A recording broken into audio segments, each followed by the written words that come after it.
Bonsoir et bienvenue à toutes et à tous. Tout d'abord, cet accident grave sur l'autoroute Ila-Touba. Le bilan est lourd, 2 morts et une dizaine de blessés. Un véhicule particulier a percuté un car Ndiaye stationné sur la chaussée. Les 2 corps sans vie étaient des passagers du car. Ils ont été déposés à la morgue de l'hôpital régional. Déjà, 5 personnes ont perdu la vie rien que sur l'axe Bambey-Touba. Le préfet de Mbour interdit la voie publique à Aïda Diallo pour la célébration du Magal. L'autorité administrative refuse tout folklore dans ce village situé dans la commune de Malicounda. Elle invite les forces de l'ordre à faire respecter cette décision. La veuve de Cherbet Tchotchoun, interrogée, se réserve de tout commentaire pour le moment.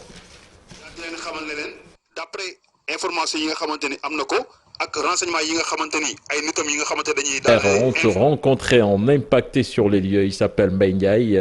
Il peine à exprimer son sentiment et il dit s'en remettre à Dieu. Pour le moment, il est difficile d'évaluer les dégâts.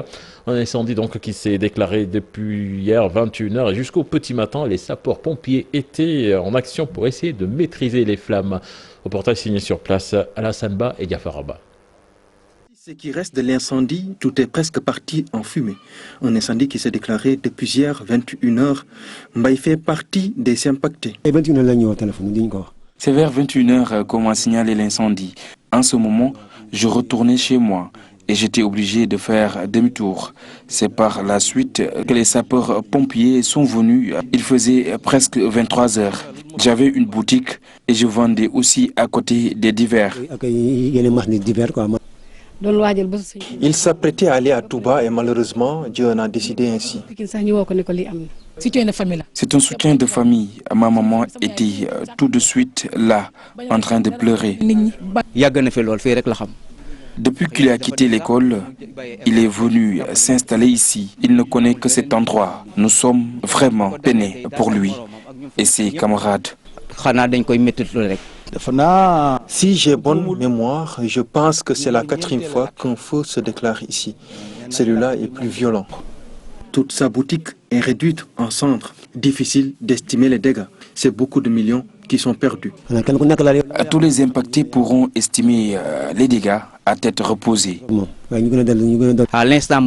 C'est difficile d'évaluer les pertes à cet instant, mais après, c'est possible.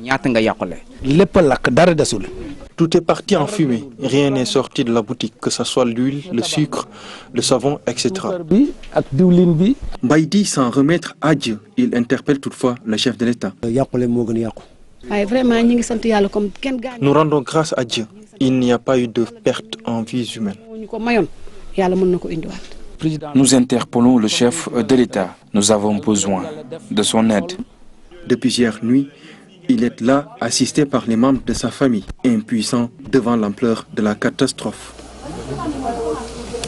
Pas de perte en vie humaine, donc, mais tout de même beaucoup de dégâts matériels. Là-dessus, nous suivons les explications d'un autre témoin et également du préfet Alioune Badara Ndoye avec des images de la Vallée Info.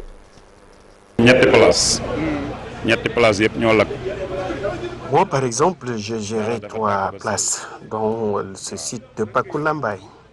Mais je peux vous dire que tout est parti en fumée. On m'a appelé pour m'informer de l'incendie et quand je suis arrivé, j'ai constaté que l'irréparable s'était produit. J'ai perdu plus de 12 millions. C'était une marchandise que j'avais soigneusement gardée dans 2 magasins.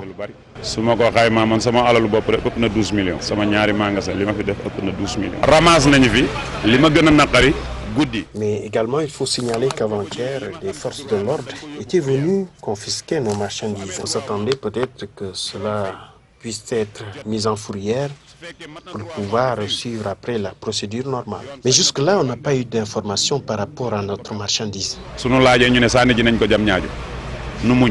Il faudrait après que nous réfléchissions sur véritablement les conditions d'établissement de ces Sénégalais-là, de ces citoyens, en plein centre-ville de Dakar. Parce que comme vous avez dit que le constater, c'est parce que tout simplement, tout le matériel en place est véritablement propice, favorable à un incendie. Ça, c'est du bois avec quasiment aucune ouverture, aucune possibilité de pouvoir pénétrer à l'intérieur. Ça, c'est pas raisonnable et il faudrait que les gens reviennent à la raison. Il y a un problème de comportement qui est général dans ce pays-là. Et ça, je crois que les plus hautes autorités ont eu à dénoncer cela, à poser des actes.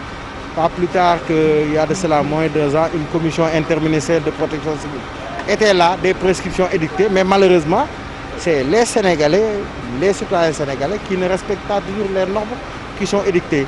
C'est difficile, le chemin est long, mais on espère pouvoir en tout cas atteindre les objectifs qui sont fixés par les plus hautes autorités. Litige foncier au Sénégal, les parlementaires et la société civile sont préoccupés par cette situation. Ils estiment que l'heure était la mise en œuvre d'une nouvelle réforme foncière et cette réforme devra permettre de relancer l'économie du pays et éviter également les litiges fonciers. En atelier, c'est tenu dans ce sens à Hambourg. Les explications d'Abdourahmane Diallo et Mamadou Gueye. 6% des terres au Sénégal sont immatriculées, une situation qui entraîne souvent des litiges dans les différentes localités du pays. Le diagnostic il est clair. Vous avez en mémoire Fanaï, Dodel, Dengueler, le littoral, Wakam, la bande des Filao. Ne serait-ce que ces exemples. Voilà, ne serait-ce que ces exemples pour vous dire qu'effectivement aujourd'hui si on ne fait rien, la situation va être compliquée, c'est une bombe, effectivement, le foncier, raison pour laquelle nous sommes là pour désamorcer avec des outils nécessaires et de manière apaisée. D'ailleurs, pour préparer les parlementaires à la nouvelle réforme foncière, une formation et sensibilisation sont destinées aux députés. Le Sénégal ne peut pas se développer aujourd'hui face à la crise du Covid. Tout le monde parle de souveraineté alimentaire. Est-ce que nous pouvons garantir la souveraineté alimentaire à partir des exploitations familiales? Comment nous devons nous ouvrir pour permettre à des investisseurs de pouvoir venir au Sénégal investir et faire la promotion de l'agrobusiness? Toutes ces questions-là sont des questions importantes parce que ce qui est à la base, c'est véritablement la gestion de la terre. Si nous ne trouvons pas, en tout cas, des mécanismes qui nous permettent de donner la terre à ceux qui l'exploitent, permettre aussi aux familles, en sauvegardant l'exploitation familiale, mais donner aussi la place à la femme pour qu'elle puisse être une actrice du développement économique et du développement de l'agriculture, je crois que ce sera peine perdue. C'est la raison pour laquelle les réformes majeures qui sont en cours et qui viendront au Parlement pour que les députés le votent, il faut véritablement que les députés soient outillés. Les parlementaires et les acteurs de la société civile sont unanimes. Il est temps de réformer le foncier.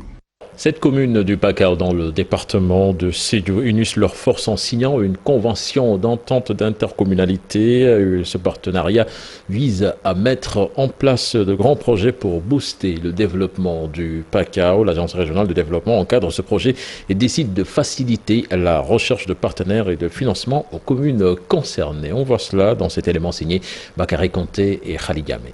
Devenu une réalité, les 7 communes du Pakao s'unissent enfin pour un destin commun. Ensemble, il y a beaucoup de défis que nous pouvons relever. À commencer d'abord par les problèmes d'incohérence territoriale.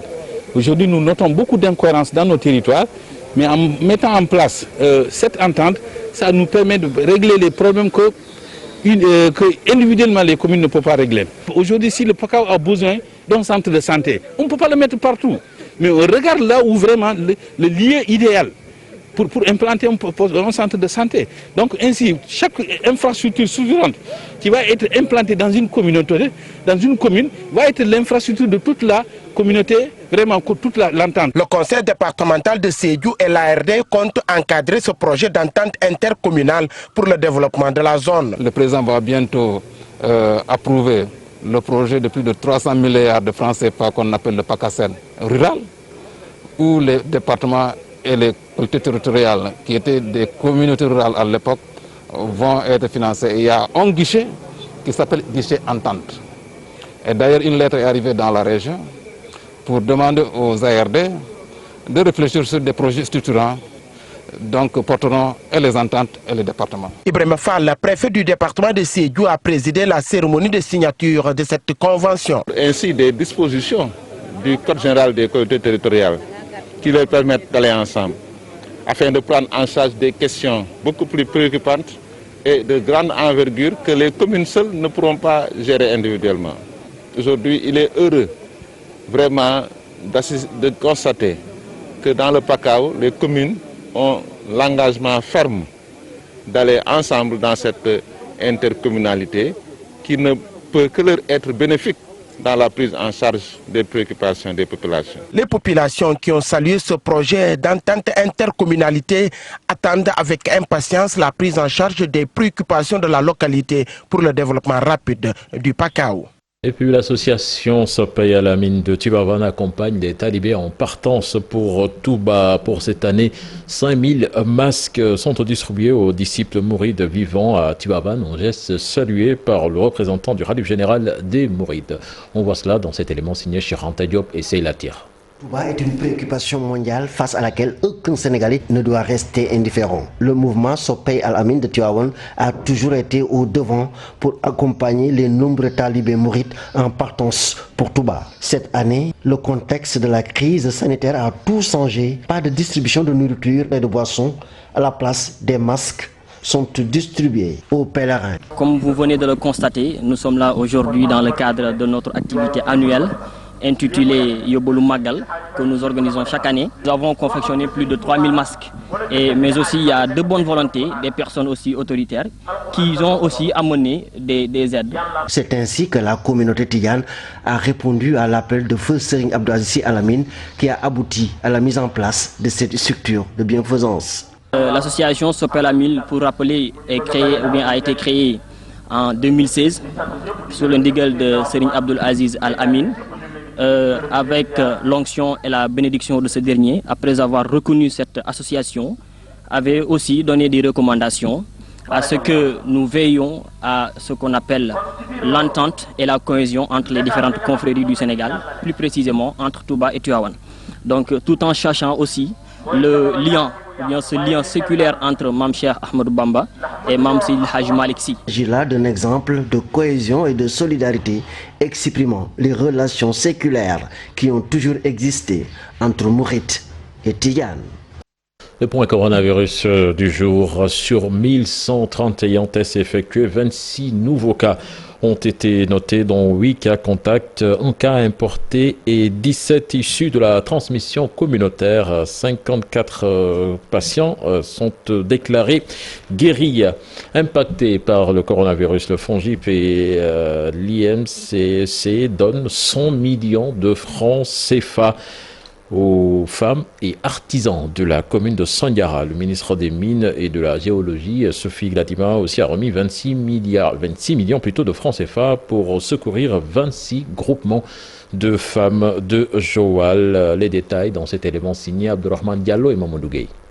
Le secteur informel et les activités agricoles de la commune de Sandiara, l'IMSEC et le FONGIP débloquent 100 millions de francs CFA. Accompagner aussi un partenaire financier, IMSEC, qui avait déjà commencé à entamer, à traduire cette vision avant le FONGIP, les années précédentes.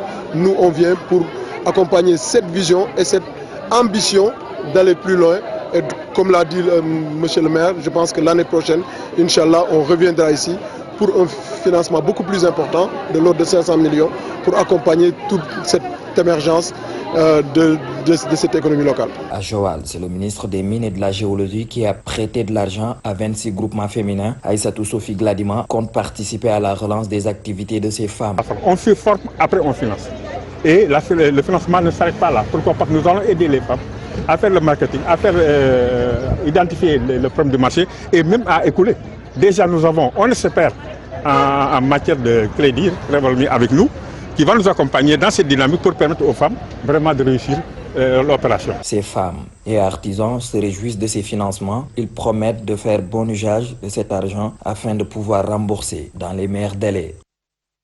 Des enseignements et apprentissages pour le préscolaire en novembre. Toutes les dispositions ont été prises selon la directrice de l'Agence nationale de la petite enfance et de la case des tout petits. Thérèse Fay s'est exprimée à l'occasion du lancement du projet de développement de la petite enfance financé à hauteur de 800 millions de francs CFA par la coopération coréenne pour le Sénégal. Elle s'est entretenue au micro de Tierno-Fall. La coopération coréenne nous a accordé une subvention supplémentaire pour équiper l'ensemble des structures, mais également mettre à leur disposition un dispositif de lavage des mains, des gels hydroalcooliques, des masques pour les enseignants, du savon, de l'eau de javel, et même des ressources ont été dégagées pour la formation des formateurs, c'est-à-dire les conseillers familiales, qui vont continuer à assurer la sensibilisation sur les techniques de lavage des mains avec l'ensemble des acteurs. Et ça, quand même, ce financement supplémentaire va nous permettre une reprise des enseignements-apprentissages dans un contexte Covid, mais également dans d'excellentes conditions. Donc, c'est le moment, encore une fois, de remercier nos partenaires, parce que nous savons qu'aujourd'hui, la région de Louga et la région de Saint-Louis, c'est des régions qui sont prêtes pour l'ouverture au mois de novembre, parce que tout le dispositif a été acheté par nos partenaires. Comprendre les futurs systèmes d'information, trafic et geek dans le réseau de base IMS, c'est le nouvel ouvrage publié par l'ingénieur le docteur Alassane Ba. Et dans ce livre, l'auteur s'intéresse à la variation de la latence des flux de paquets dans les nœuds ISM. Le docteur Ba tentera également d'évaluer l'architecture, la planification dans les réseaux à partir d'approches théoriques et de calculs. Note de lecture avec Ibou Diouf et Youssou Baro. Une tentative de réponse à une question d'actualité et à l'évolution technologique. Comment comprendre les futurs systèmes d'information? Alors, les réseaux qu'on a l'habitude d'utiliser, c'est les réseaux GSM. Les réseaux GSM, vous communiquez avec une puce, une carte SIM et un mécanisme de connexion. Actuellement, les OTT, ce qu'on appelle WhatsApp et autres, Viber et autres, c'est une application du système IMS, y compris même l'IPTV. Comprendre les futurs systèmes d'information, trafic et GIC dans les réseaux de base IMS. Dans cet ouvrage, l'auteur pose le débat avec une vision futuriste. L'IMS est une architecture qui vient tout simplement prendre en compte toutes ces architectures-là. C'est-à-dire, à partir de cette adresse, vous pouvez naviguer aussi bien sur les réseaux fixes que sur les réseaux mobiles et les autres formes de réseaux sur Internet. Alassane Ba, docteur en télécommunications, a vite senti le besoin d'apporter une contribution dans le domaine des technologies. Actuellement, le système d'identification dans les services, que ce soit les services bancaires et beaucoup d'autres services, c'est des systèmes basés sur la puce électronique. On va vers une identification par radio, ce qu'on appelle les RFID. Et si c'est la radio-identification, mais ça perd la voix. La révolution de la radio-identification, c'est que les puces vont commencer à s'auto-découvrir. Vous pouvez faire des transactions entre vous deux sans avoir besoin d'un intermédiaire réel. Autre chose, au niveau de la médecine, il y aura des progrès. Déjà, actuellement, les gens opèrent à distance. C'est par échange de données. À supposer que toutes ces échanges qu'il y a, ça se passe par la voix. Donc, vous voyez, au niveau du transport aussi, voilà, au niveau du transport, il y aura aussi des avancées, aussi bien aussi au niveau de la domotique. La domotique, c'est un peu les bâtiments intelligents. Cet ouvrage, fruit de beaucoup d'années de recherche sur l'avenir des réseaux, Alassane Ba s'intéresse à la variation de la latence des flux de paquets dans le nœud IMS et de la qualité du service. Merci à vous, Ibou Diouf. C'est la première partie de ce 20h ici à Dakar. Direction à présent Touba. Vous pouvez retrouver Chérif Dia et son équipe pour les besoins du journal du Magal. Chérif Dia, rebonsoir et à vous l'antenne.